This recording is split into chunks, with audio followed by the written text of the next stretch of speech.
Look at this scene from Frozen 2. Did you notice that in the background there's a mysterious woman watching Elsa? What if we told you that she could be the villain from Frozen 3 who appeared in the movie's trailer? They look incredibly similar. Could it really be her? Well, it wouldn't be the first time an amazing Easter egg showed up in Frozen 2. In the scene where Anna and Elsa are playing as little girls, several characters from other Disney franchises appear as snow figures. Zoom in on these snow figures. Those are Baymax, Dumbo, Snow White, and even Bolt from the movie Bolt. This is something very few people noticed, but at least these are references to characters we already knew. Just imagine if Disney really did leave a reference to the villain of Frozen 3 years before the movie's release. Comment below and tell us whether you think that woman in the crowd is Elsa's future enemy in disguise. Actually, this is just one of the hidden details in Frozen 2, and we're gonna show you the others. Stay tuned because another awesome Cinewave is already on. Disney loves making references to Mickey Mouse, the company's mascot, and Frozen 2 found a pretty funny way to put him in the movie. During the charades game, Olaf rearranges different parts of his body. Look closely at him and compare him to Mickey Mouse. The silhouette is the same. The rocks on top of Olaf's head look like the mouse's famous round ears, while the rock on his nose looks a lot like Mickey's snout. It's so similar that it's actually hilarious, but a lot of people probably missed it too. Want to know the funniest part? There are several other Mickey references in the movie, but we'll get to those later, because first we have to talk about another reference Olaf makes in this scene, when he changes shape and turns himself into a teapot. It might seem like that isn't referencing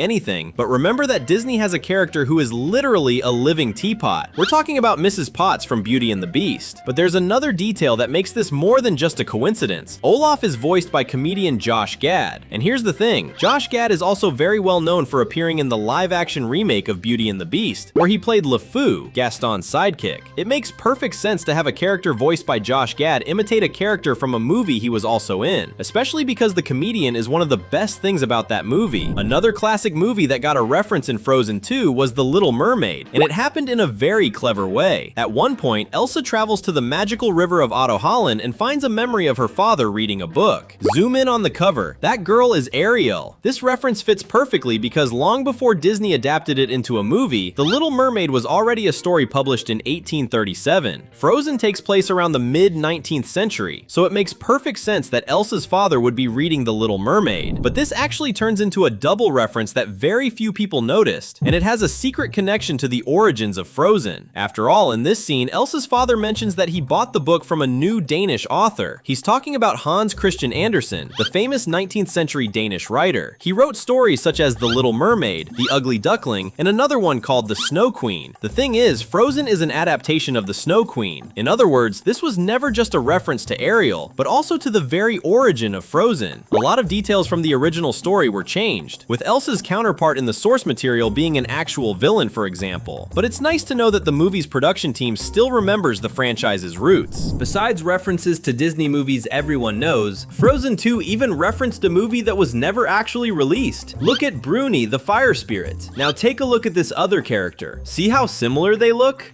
That's because the second salamander is Newt, who was supposed to be the main character of a Pixar movie also called Newt, at least until the project was canceled. The movie's story would have taken place in a world where newts were going extinct. Because of that, the last remaining newts would have been forced to come together to save their species. It's actually an interesting idea, but the story is very similar to Fox's Rio. That was one of the main reasons behind the project being canceled, but that hasn't stopped Newt from showing up in other Disney movies through references. By the way, who is your favorite character from Frozen? Comment #Frozen down below along with your answer. Now, remember when we said there were more Mickey Mouse Easter eggs hidden in Frozen 2? Well, it's time to talk about them. The funny thing is that this next one also involves Olaf, and it happens when the snowman falls into a hole while singing When I Am Older. Pause right here. During the fall, Olaf ends up upside down, and his body takes on a shape that looks a lot like Mickey Mouse. It seems like the snowman created by Elsa is perfect for making references to the most famous mouse in the world. He should start working as Mickey's stunt double. And here's something ironic. The next Mickey reference happened during another musical scene, but this time, Olaf had nothing to do with it. While Elsa was singing Into the Unknown, circles of ice appeared around her. Pause at this moment. Notice how at this exact moment, the two circles look a lot like a pair of huge ears? More specifically, Mickey Mouse's famous round ears. Disney tried really hard to make sure nobody noticed this Easter egg because of how subtle it is. But apparently, they didn't try hard enough, because now you and I know the truth. But one thing Disney really did manage to do was catch us by surprise with the post-credits scene of Frozen 2, where it's revealed that Elsa brought back all the magical creatures she had created before. In the scene, Olaf is dramatically retelling the story of the movie, and his audience is made up of other snow creatures. Look at that giant snow creature, that's Marshmallow from the first Frozen. And those little creatures are the Snowgies that appeared in Frozen Fever, an 8-minute short released in 2015 between the first and second movies. Nobody expected them to come back. There's also a really fun detail about Marshmallow in this post-credits scene. Zoom in on his head, see that crown? That is the exact same crown he picked up in the post-credits scene of the first Frozen. The funny thing is that nobody says anything about it. Marshmallow is simply still wearing the crown, and apparently, it has now become a permanent accessory for the giant snow creature. Well, it looks like being a monster doesn't stop him from having a great sense of style. The scene of Olaf telling the story of the movie to his snow friends was cute, but the same definitely can't be said about the scene where he died. In fact, that moment looks a lot like a pretty shocking scene from another Disney movie. And we're not talking about another animated movie, but a Marvel movie. In case you don't remember, when Elsa was turned into an ice statue, her powers started fading away, and that caused Olaf to fall apart, since he only exists because of Elsa's powers. This is very similar to the ending of Avengers Infinity War. In that movie, Spider-Man was turned to dust because of Thanos and disappeared while looking at Iron Man, just like Olaf disappears while looking at Anna. The similarities become even stronger when you remember that both characters later came back to life.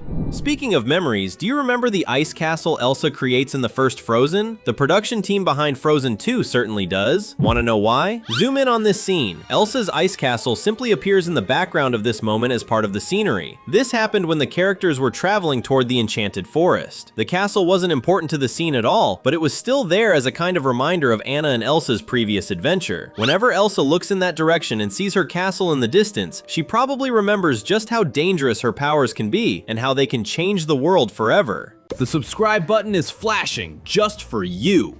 Click it and hit the bell right now. Another reference to the first movie happened during the charades game where Olaf did that Mickey Mouse impression, but this time the reference happened in the dialogue. Anna started acting something out, and after several wrong guesses about who Anna was pretending to be, Kristoff said she was imitating Hans. The truth is, he was pretty close, and Anna made that clear, but the correct answer was villain. That's why she pointed out that the guess was close, since Hans was a real villain during the events of the first Frozen. It's nice that he wasn't completely forgotten in the sequel, like what happens with a lot of villains and characters in some follow-up movies. Could Hans have any chance of showing up in Frozen 3? The references to the first Frozen aren't over yet. Remember the song In Summer, which Olaf sang during Anna's first Frozen adventure? Take a close look at the checkered blanket that appears in this scene. Now look at this blanket that appears in Frozen 2 during the musical scene for Some Things Never Change. It's the exact same blanket. Nobody says anything about it, but people with trained eyes and a really good memory noticed. Were you one of the people who caught this reference?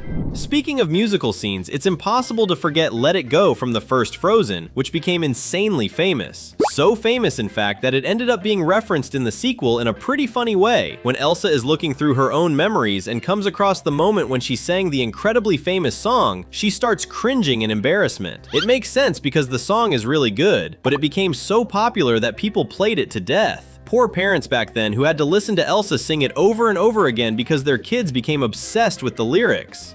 But now it's time to talk about one of the saddest details in this movie, a detail that very few people noticed about Elsa and Anna's childhood. Frozen 2 begins by showing Anna and Elsa when they were still children. But wait, look at their clothes and compare them to the outfits they wore in the flashback from the first movie. What makes it even sadder is that in this scene from the second movie, Anna whispers in Elsa's ear and tells her they should keep playing in the snow, and that references the flashback from the first Frozen, where the two girls are playing in the snow while wearing these exact same clothes. That means the flashback in Frozen 2 takes place only a little before the flashback in Frozen 1, when Anna ended up getting hurt by Elsa's powers, which caused Elsa to start being isolated in her room. That was the last night they got to be normal sisters before they were separated, and we never even realized it. The fun continues with just one click. There are 2 videos on the screen waiting for you. Thanks for watching, and see you soon.